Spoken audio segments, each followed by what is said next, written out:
avais dit que le prochain qui ouvrait la bouche dans mon cours sans mon autorisation serait mis à la porte, alors fichez-moi le camp. Je dis fichez-moi le camp! Alors, bonjour à tous et bienvenue sur ma chaîne. Aujourd'hui, on va réaliser une réaction à la vidéo comment sortir de la friendzone version 2. J'ai déjà réalisé la première réaction à la version 1 et qui est disponible sur ma chaîne, donc si ça vous intéresse, vous pouvez aller jeter un coup d'œil. Ce qui est intéressant, c'est que celle-ci, je ne l'avais jamais regardée auparavant, donc ça tombe bien, on va la découvrir tous ensemble. Donc si vous êtes prêts, on va passer sur mon écran et on va regarder tout ça. Allez, c'est parti. Donc je mets en full screen et ensuite je lance la vidéo. Ok.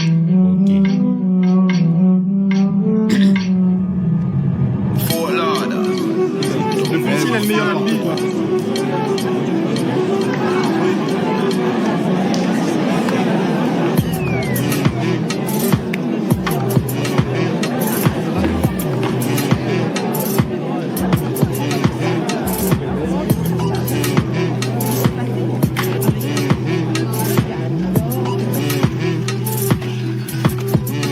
Je m'appelle Anthony. Salut. Salut, ça va? Ça va? Ouais, c'est cool. Tu sais pourquoi il y a autant de monde? Ah ouais, son dernier cours a eu un certain succès. Et t'en as pensé quoi? J'ai détesté. J'ai adoré. Ce prof est brillant. Un but de sa personne. Des techniques pédagogiques super originales. Je le trouve Mystérieux. louche et inutilement sévère. Là, on peut déjà voir que les avis sont partagés par rapport à la première vidéo. Il y a des personnes qui apprécient, il y a d'autres personnes qui, visiblement, ne sont pas d'accord avec cette théorie. Mais bon, on va voir ça par la suite.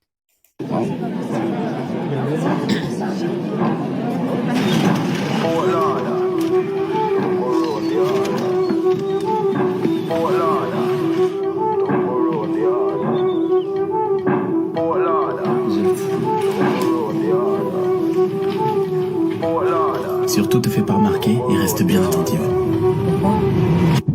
Parce que c'est le meilleur. Parce que c'est le meilleur. Ah, je lui ai dit, je le savais. I see him, some do it. Vous êtes sûrement inscrit à ce cours en pensant y trouver la vérité absolue. Some do Eh it. bien, je peux tout de suite vous dire Hey yo, que vous aviez raison. just touched down another. Do it. Je suis le professeur Guillaume Déthalès et bienvenue dans mon cours de psychologie sociale. Some do it. Comme je préfère l'appeler, comment sortir de la friendzone. C'est mon imagination ou le nombre de mes élèves a considérablement augmenté depuis la dernière fois. Bon, commençons. Je vous rappelle que la friendzone serait un endroit psychologique dans lequel on se retrouve piégé lorsque l'on ressent des sentiments amoureux envers quelqu'un qui n'a que des sentiments amicaux à notre égard. Qu'en avons donc conclu la dernière fois. Pourquoi? Qu'il y a la seule friendzone qui existe et celle dans laquelle on se met seul en se comportant trop amicalement avec quelqu'un qui nous plaît. Et donc? Alors sortir de la friendzone consiste tout simplement à changer son comportement. Opter pour le comportement séducteur au dépend du comportement amical. En gros, ça dépend que de nous. Très bien, maintenant. Là, on peut voir que les étudiants ont bien compris la leçon maintenant. Là, on va voir ça s'annonce intéressant. Faites-vous plaisir et donnez-moi des signes. Des signes qui nous montrent que nous nous sommes probablement mis dans la friendzone. La voix au téléphone. La voix. Si on s'appelle le soir et je prends pas ma voix grave de mec fatigué, c'est clairement la friendzone. Très bien. Quelqu'un d'autre? Si je réponds rapidement à son message alors qu'il a pris des heures avant de me répondre, c'est la friendzone. Pourquoi? Parce que si c'est un pote et qu'il met des heures avant de me répondre, c'est pas grave, je peux répondre vite. Par contre, si c'est un flirt, faudrait pas qu'il croie que je guette ses messages. Il faut qu'il le sache. Les remis. Les personnes qui lâchent des remis de 6 heures là. Si c'est dans le cadre d'une amitié, ça va. Mais si une personne avec qui vous flirtez, entre guillemets, c'est là que c'est problématique. Donc, c'est la raison pour laquelle on dit que logiquement, si vous intéressez une personne, elle ne vous laissera jamais des remis de 9 heures de temps, comme certaines personnes le font. Ça, c'est totalement absurde. C'est ça? Exactement. C'est plutôt une question sur un des signes. Accélérez, accélérez. Vous voulez que les gens nous quittent avant la fin de l'histoire ou quoi? Si elle like ou commente notre dernier post Instagram, c'est bien parce Pas que... forcément, mais si elle like une photo de vous qui date de 3 ou 4 mois, c'est bon signe. Parce que là, elle veut vous montrer qu'elle a remonté votre profil. Un dernier? Mais qui l'ont doit. Les deux tapes sur l'épaule. Les deux tapes. Alors, après avoir rigolé ou qu'on est en train de se dire au revoir, une fille qui est à l'aise avec un garçon aura tendance à poser sa main sur son épaule. Alors si c'est juste poser ou caresser, c'est bon signe. Par contre, si elle tapote son épaule, là, croyez-moi, c'est la friendzone. Ouais, par contre, je vais revenir sur ce que le gars précédent il a dit par rapport au like sur Instagram. Et ça, c'est très intéressant, ce que c'est la réponse du prof, parce que très souvent, quand je veux attirer l'attention d'une personne, on ne like pas les photos récentes. Tu remontes le profil et tu likes des photos qui datent d'il y a quelques mois. C'est une belle façon d'attirer l'attention d'une personne, ça. D'accord. Très bien.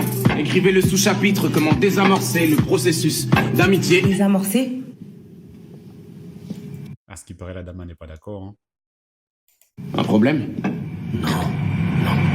Vous en parlez comme si c'était une bombe, comme si c'était mortel. Depuis quand est-ce que l'amitié est quelque chose qu'il faut redouter à tel point qu'on doive la désamorcer?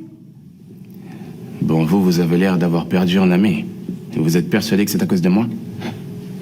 Quoi, c'était votre meilleur ami? Écoutez, ce n'est pas de ma faute si votre ami C'est n'a... vous qui avez déclaré que la friendzone n'existait pas. C'est depuis vous qu'ils remettent tout en question si on a le malheur de leur envoyer un cœur bleu. Vous avez créé des monstres incapables de se contenter d'amitié. Depuis vous, dès qu'ils ont l'impression de détecter un signe d'une soi-disant friendzone, ils ont subitement envie d'en sortir. Parce que vous les avez encouragés à en avoir peur, à voir ça comme quelque chose de vexant, comme quelque chose qu'ils doivent désamorcer. Alors qu'au contraire, ce que vous n'avez pas dit, c'est que lorsque quelqu'un vous considère comme un véritable ami, vous comptez vraiment. Et bien plus qu'un énième crush comme on en croise 1 million dans une vie. Bien plus. Vous avez créé des monstres. Oula. À votre avis? Dit qu'il a créé des monstres et je pense que c'est un peu poussé, non? Ou on pourrait tout simplement dire qu'il a créé des personnes plus honnêtes. Parce que moi, je me dis que dans une amitié, les deux parties sont censées être sincères. Si vous, en tant que femme, vous êtes amie avec une personne qui vous considère comme une partenaire potentielle, là, ce n'est pas de l'amitié. Je pense qu'il y a un certain déséquilibre. Et c'est justement ce que le professeur, lui, il essaye de rétablir. Donc, il essaie de rétablir cet équilibre pour dire que si tu dois être dans une interaction avec une personne, il faudrait que les sentiments soient sincères. Soit c'est de l'amitié, soit c'est une relation de couple. Et non que l'une te considère comme un ami et toi, tu vois en elle une partenaire potentielle. Et c'était justement ça l'idée de la première vidéo. C'est qu'il fallait retenir de manière globale. Mais bon, voyons voir la suite. Combien de couples se sont formés depuis votre premier cours Comment sortir de la friendzone? Combien ont réussi à transformer leur amitié en relation amoureuse? Amitié qui durait sans doute depuis des années. Des centaines? Des milliers? Combien? Et ces nouveaux couples, on dirait quoi? 6 mois? 1 an? Grand max? Vous êtes persuadés de créer de l'amour, alors que tout ce que vous faites, c'est détruire de l'amitié. Parce que l'amour échoue bien plus facilement que l'amitié. J'ai compris ce que vous essayez de nous dire, mademoiselle. Ali, hein. Je ne vous ai pas demandé votre nom. Eh bien, je vous l'ai donné quand même. Oula. Vous avez terminé, mademoiselle Alia.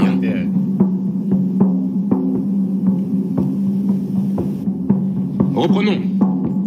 Elle a déstabilisé le prof. Vous avez créé des monstres.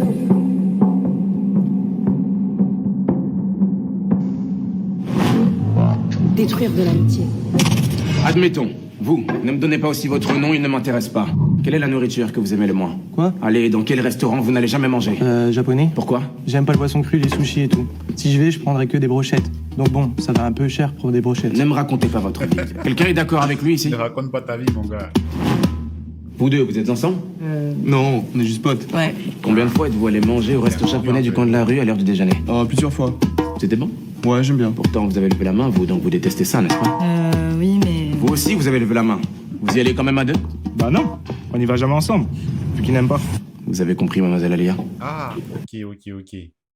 Ok, je comprends. Parce que les deux, celui qui a dit qu'il n'aime pas, les deux, c'est deux garçons. Donc forcément, ils ne vont jamais ensemble parce que ils sont dans une interaction sincère. Par contre, les deux où il y avait le garçon et la fille, je pense qu'on va revenir un peu plus en arrière pour voir. Quelqu'un est d'accord avec lui ici? Vous deux, vous êtes ensemble? Non, on est juste potes. Ouais. Combien de fois êtes-vous allé manger au resto japonais du coin de la rue à l'heure du déjeuner? Plusieurs fois. C'était bon? Ah oui. Ouais, j'aime bien. Pourtant, vous avez levé la main, vous, donc vous détestez ça, n'est-ce pas? Ah oui, elle déteste alors qu'ils vont ensemble. Ça veut dire que quelque part, il y a une forme d'ambiguïté entre les deux. Et donc, l'interaction n'est pas sincère. Il y a l'un qui voit une relation potentielle entre les deux. Et je pense même que c'est la fille, hein, peut-être parce que c'est elle qui va, alors qu'elle n'aime pas. Mais bon, peut-être que je me trompe aussi. Hein. Alors que les deux gars derrière... Oui, mais... Vous aussi, vous avez levé la main. Vous y allez quand même à deux? Bah non, on y va jamais ensemble, Ah oui, vu qu'il n'aime pas. exactement. Là, il y a de la sincérité parce qu'ils ne vont pas ensemble. Parce qu'il y a un qui a clairement dit qu'il n'aime pas. Donc forcément, ils ne vont pas ensemble. Mais bon, avançons. Vous avez compris, mademoiselle Alia? Votre théorie dit que j'ai détruit l'amitié. Mais dans le cas 1, votre soi-disant ami va venir manger des sushis avec vous et des petites brochettes en vous cachant qu'il déteste ça. Tandis que dans le cas 2, votre ami vous dira qu'il n'aime pas ça en prenant le risque que vous y alliez avec quelqu'un d'autre. Et alors? Ah, Dans le cas 1, c'est-à-dire dans le cas d'une friendzone, votre ami n'est pas lui-même. On fait tous des compromis en société. Là, il s'agit simplement de poissons. c'est ce que je disais. Les deux qu'on a vu précédemment, le garçon et la fille, il y a la friendzone là-bas, ça c'est clair. Parce qu'effectivement, je pense que c'est la fille qui y va, donc c'est la fille qui n'est pas elle-même. Elle accepte des trucs malgré elle, juste parce que voilà, elle veut être avec le gars pour qui elle a potentiels sentiments. Et c'est justement ce que le professeur essaie de démontrer. Mais jusqu'où ira votre ami friendzoné pour vous plaire, consciemment ou inconsciemment? Il calquera ses goûts sur les vôtres, cachera sa vision de la vie s'il a l'impression que vous en avez une opposée. Par exemple, il ne vous exposera pas son avis sur la peine de mort s'il a l'impression que vous êtes contre alors que lui est pour. Pourtant, c'est ce que devrait faire un ami, car un ami est juste lui-même et ne cherche pas à paraître comme le gendre idéal. Exactement.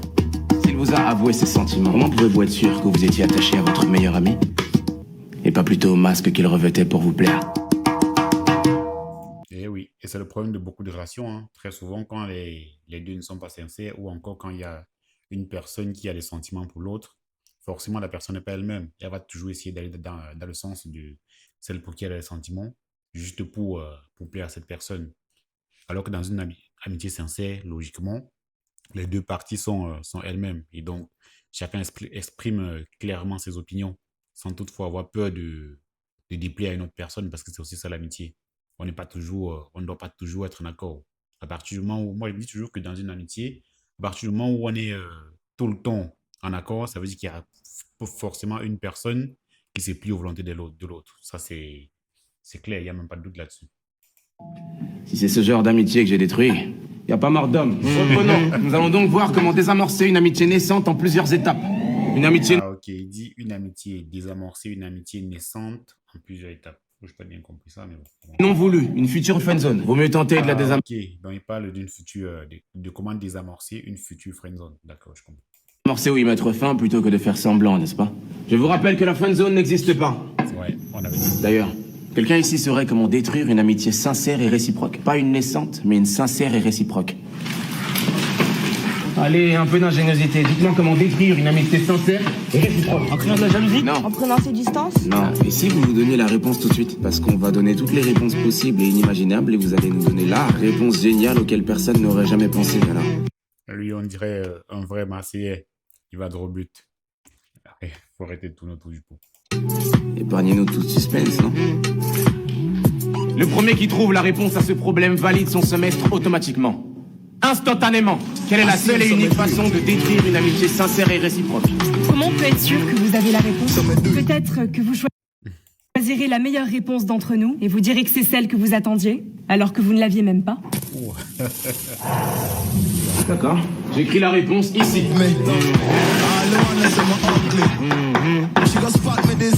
Vous avez jusqu'à la fin du cours pour la trouver. Avec vos histoires de sushi, vous vous rendez compte que vous dites presque si l'ami n'est pas sincère, c'est de notre faute? Vous lâchez pas le morceau, vous. Mais c'est de la faute des théories comme les vôtres, en fait. Comment un ou une amie qu'on connaît depuis des années peut basculer de l'autre côté, subitement? Mais lui avez-vous dit clairement qu'il n'y aurait que de l'amitié et jamais autre chose entre vous? Non, mais... Alors il a le droit de tenter sa chance puisque la friendzone n'existe pas. Mais on n'a pas forcément besoin de le dire, en fait. Ça se voit dans l'attitude quand c'est qu'amical et que ça ne peut rien être d'autre. N'importe qui le verrait, vous croyez? À part quelqu'un à qui vous avez monté la tête avec vous. Moi, je suis pas d'accord avec la fille, hein, parce que quand elle dit que si c'est amical, n'importe qui le verrait, moi, je pense pas. Hein. Il y a des personnes qui ne savent pas lire entre les lignes. Vous avez beau montrer de manière indirecte qu'il y aura que de l'amitié entre vous. Voilà, même ces signes, cette personne va percevoir ça, entre guillemets, comme les signes, voilà, d'ambiguïté. Donc, après, bon, peut-être elle a ses raisons, hein, parce qu'elle va dire tout ça, mais je pense pas que n'importe qui verrait qu'il n'y aurait que des signes d'amitié entre deux personnes, notamment un homme et une femme. Non. Vos théories, n'importe qui serait capable de détecter une attitude purement amicale. On parie? Donnez-moi votre numéro de téléphone. Quoi? Vous voyez l'homme de ménage à l'extérieur de l'amphi? Il s'appelle Richard, il travaille dans cette université depuis un peu moins d'1 an et il est homosexuel. Allez lui parler, invitez-le à sortir comme manger ou ce que vous voulez. Invitez Richard, mais purement amicalement, comme vous dites. Vous prétendez que n'importe qui reconnaîtrait votre attitude amicale. Mais si Richard croit plutôt que vous lui faites des avances, alors il vous dira qu'il est homosexuel et qu'il n'est pas intéressé. Dans ce cas-là, je gagne le pari. Et dans le cas contraire, s'il accepte le rendez-vous, c'est qu'il aura reconnu vos intentions purement amicales. Et là, c'est vous qui gagnez le pari. Facile. Mais je n'aime pas les tricheurs, alors donnez-moi votre numéro de téléphone et cachez un écouteur dans l'une de vos oreilles. Je vous appelle en haut-parleur pour que tout le monde puisse entendre votre conversation avec Richard. Alors, pari tenu?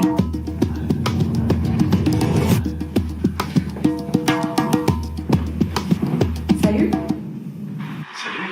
Je prends un peu l'air. Ce cours est super ennuyant. Oh, soyez un peu plus crédible. Du monde, hein? Ouais. Vous avez déjà fait de la psychologie sociale? La conseillère d'orientation. Sympathisez, là, vous trichez, proposez-lui. J'ai pas vraiment d'amis et j'ai personne avec qui aller manger, donc Wow. ça vous dit qu'on aille manger un truc ce soir, ensemble? Ce soir? Ça vous dit? Ouais. Vous acceptez? Oui. Donc, vous acceptez de venir manger un truc avec moi ce soir? Ouais. Tu me plais bien, donc... Hein? Il n'est pas censé Non être mais, homosexuel. Richard, vous êtes homosexuel. Homo quoi?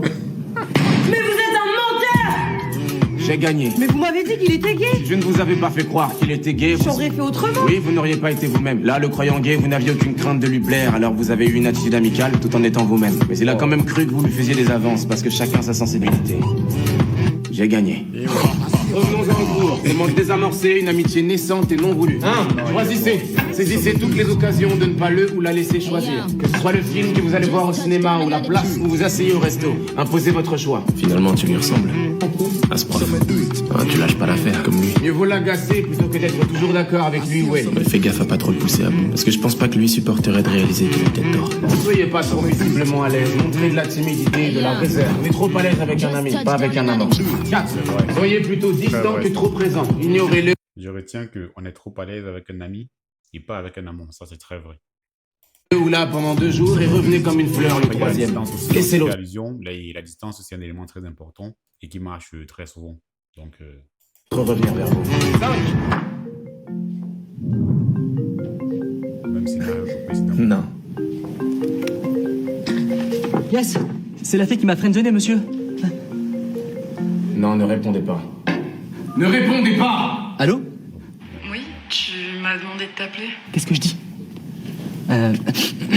Il y a plein de choses que tu ne sais pas de moi. Écoute Charles, si c'est encore par rapport à ce dont on a parlé, je te répète pour la énième fois que je te considère comme un simple ami. Je suis désolée si t'as compris autre chose, mais... Tu n'as jamais été une amie pour moi. D'accord, tu me l'as dit 10 fois, j'ai compris, d'accord. Mais s'il te plaît, Charles, arrête. Tu m'appelles tous les jours, c'est bon, j'ai compris. Tu commences réellement à me faire peur, en fait. Lâche l'affaire, s'il te plaît. Allô? Alors c'est bon? Elle va me rappeler, c'est ça? C'est quoi la prochaine étape? Vous allez me sortir de la friendzone, monsieur? Hein? La friendzone n'existe pas? Lui, par contre, il n'a absolument rien compris au concept. Et ça, c'est dommage. Hein. Ça montre tout simplement que... On dit, il y a une phrase qui dit que je suis responsable de ce que je dis et non de ce que l'autre décide de comprendre. Et c'est exactement ça ici. Parce que dans la première vidéo qu'on a vue, il a bien évidemment montré comment sortir de la friendzone. Et le premier gars dont le téléphone avait sonné dans la première vidéo, il a compris et il a appliqué exactement ça et ça a marché pour lui. Par contre, lui, il n'a absolument rien compris. Mais bon, de toutes les façons, on va dire que c'est la faute du prof, hein, parce que quoi qu'il en soit, dans ce genre d'événement, c'est lui qui a transmis l'information. Donc, voilà, si c'est bien perçu, ça va à son avantage. Par contre, il faut aussi qu'il prenne le revers de la médaille. Si c'est mal compris par les étudiants, forcément, on va dire que c'est de sa faute.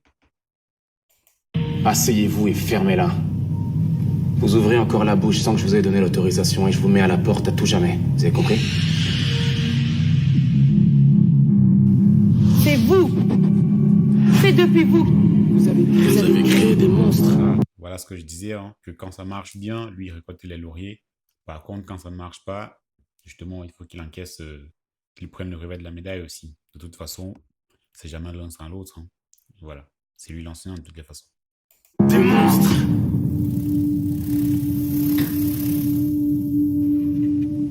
Je pense que c'est même lui. Mademoiselle Alia, je suis... Il ne se défend même pas parce qu'en soi, il sait au fond de lui que voilà, le second cas, le gars, le téléphone vient de sonner là, n'a pas très bien compris le message que lui, il essaie de véhiculer. Désolé que vous ayez coupé les ponts avec votre meilleur ami, simplement parce que mon cours l'a poussé à être sincère avec vous. Désolé qu'il vous ait menti depuis le jour de votre rencontre. Je suis désolé qu'il n'ait pas continué à ravaler ses sentiments sans vous le dire, pour que vous puissiez garder un ami fidèle, un toutou, qui va toujours de votre sens et qui vous regarde avec des yeux pleins d'étoiles pour vous permettre de faire le plein de confiance en vous et votre petite personne. Je suis désolé. Mais ne nous faites pas croire que vous ne le saviez pas. Oula. Vous faites semblant d'être remonté contre moi et mon cours, alors que vous n'arrivez simplement pas à avaler le fait qu'il vous estimait bel et bien comme un énième crush comme on en croise 1 million dans sa vie. Intéressant. Il a tapé en plein. Il était votre meilleur ami. Mais vous n'êtes visiblement pas assez bien pour être la sienne. Faites avec.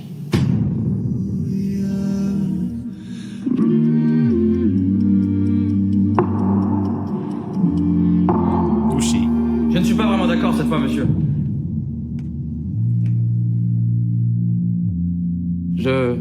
Enfin, peut-être que son meilleur ami la considérait vraiment comme son ami, sincèrement. Ah, c'est donc lui ton ex-meilleur ami. Mais que suite à votre cours, qui était génial. Peut-être qu'il s'est dit que s'ils s'entendaient si bien, peut-être que ce serait du gâchis de ne pas tenter de se mettre ensemble. Et puis, peut-être qu'à force d'y penser, il a fini par lui faire part de tout ça. Mais que ça a brisé quelque chose entre eux et qu'ils ont préféré s'éloigner. Mais de là à dire que l'amitié n'était pas sincère... Je vous avais dit que le prochain qui ouvrait la bouche dans mon cours sans mon autorisation serait mis à la porte, alors fichez-moi le camp. Je dis fichez-moi le camp! Vous croyez où là? J'ai une tête de psy conjugale ou quoi? Vous croyez pouvoir venir dans mon cours, raconter vos sornettes, comme si j'étais un plateau télé? Et vous aussi, mademoiselle, vous créez des monstres. Sortez de mon cours et ne revenez jamais!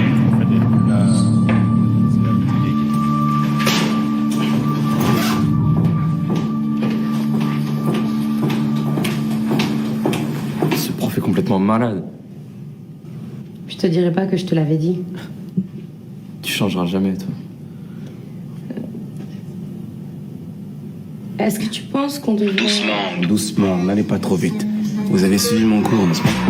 Il y a un truc que je n'ai pas compris. Qu'est-ce qu'il... Attends. Je pense qu'elle a gardé les AirPods à l'oreille et... Attends, qu'est-ce qu'il s'est fait? Si mademoiselle, vous créez des monstres. Sortez de mon cours! Désolé qu'il vous ait menti depuis le jour de votre rencontre, tout. Mais vous n'êtes visiblement pas assez bien pour être la sienne.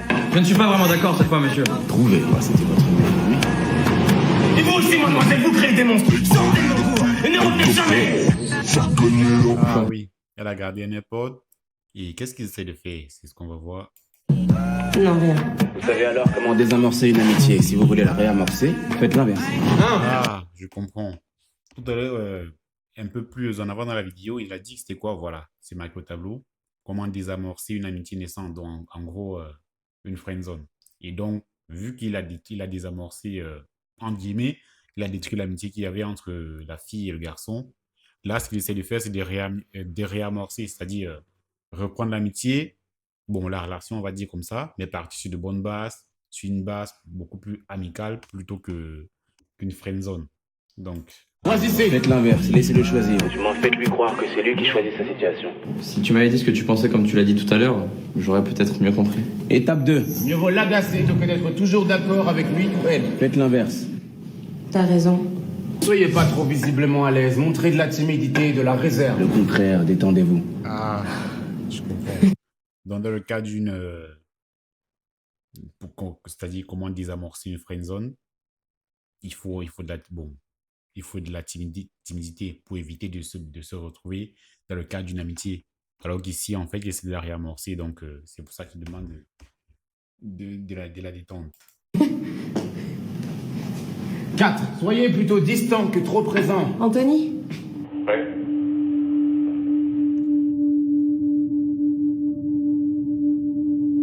La friendzone n'existe pas. C'est un endroit psychologique dans lequel on se retrouve piégé lorsqu'on a fait une erreur comportementale. Ça arrive, ça se rectifie. Tu sais, on peut aller parler et manger à la pizzeria, là où on avait l'habitude d'aller. Mais l'amitié est un choix. La refuser en est un aussi. Non. Si vous choisissez de détruire cette chose inestimable délibérément pour je ne sais quel état d'âme, quelqu'un ici saurait comment détruire une amitié sincère et réciproque. Vous ne pourrez vous en prendre qu'à vous-même. Allons plutôt manger un burger. J'ai jamais aimé les pizzas.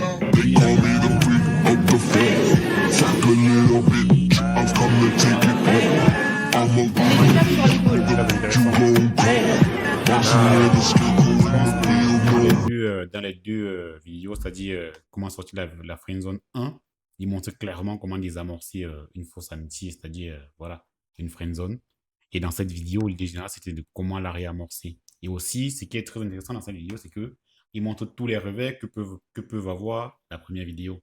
Par exemple, comme des personnes qui vont mal percevoir, comprendre son message et aller appliquer autrement, comme avec le gars dans le téléphone tout à l'heure. Franchement, très intéressant. C'est dommage que ce gars, il ait arrêté de faire des vidéos parce que je ne sais pas où il est parti, mais sinon, il avait du très bon concept. En tout cas, je pense que je vais continuer dans cette série. Je vais continuer à regarder certains de ces courts-métrages-là. Et je pense que pour la suite, ça s'annonce très intéressant. Bon, de toutes les façons, c'était tout pour cette vidéo. La vidéo, il ne faut pas qu'elle soit très longue. Hein. Quoi, 25 minutes. Bon, voilà. En entier, mais bon. De toutes les façons, on se dit à très bientôt pour une nouvelle vidéo. Allez, ciao.